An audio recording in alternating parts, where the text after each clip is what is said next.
666 Vicarius Filii Dei, which is a Latin title Vicar or representative of the Son of God, the Pope.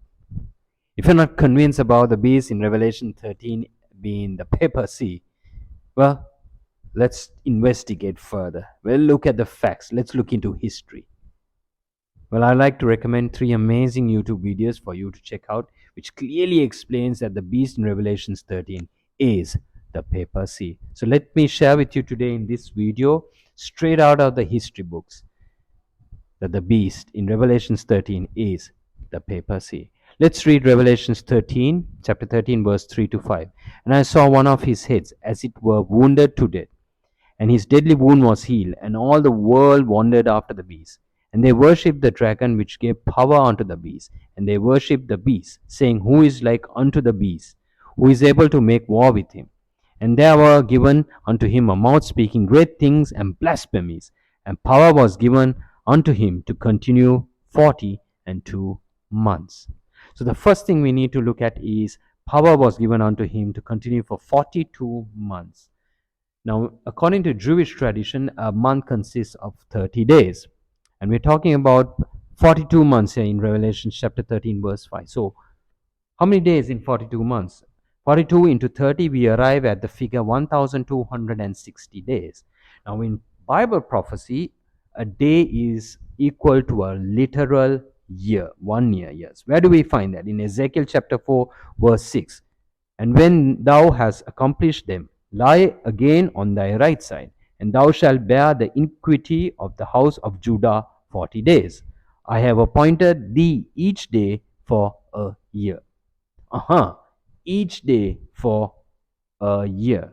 So when we talk about 1,260 days of power, we are talking about 1,260 years in power. So the beast in Revelation 13, the papacy. Was the papacy in power for 1,260 years? Well, Revelation chapter 13, verse 3 talks about a deadly wound that the beast suffered.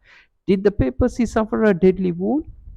Interesting. Let's go to history. In 1798, what happened in 1798? Upon his refusal to renounce his temporal power, Pope Pius was taken prisoner and transported to France. He died 18 months later in Valence.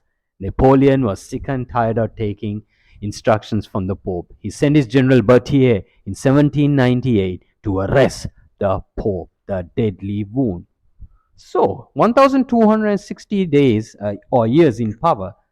Let's go forward from 1798 and we arrive at 538 AD. Emperor Justinian issued a decree in 538 AD appointing John, the Bishop of Rome at that time, as the chief bishop of all churches, making the supremacy of the Bishop of Rome supreme over the church, the birth of the papacy. So from 538 AD to 1798, at the arrest of Pope Pius, for 1,260 years, as the Bible says, the papacy ruled, the beast ruled. So you still have doubts? Better clear it up soon, because we need to understand what the mark of the beast is. It is nothing but the false worship system introduced by the beast, especially keeping of the Sabbath day. Whoever follows the false worship system has taken the mark of the beast and shall face the wrath of God.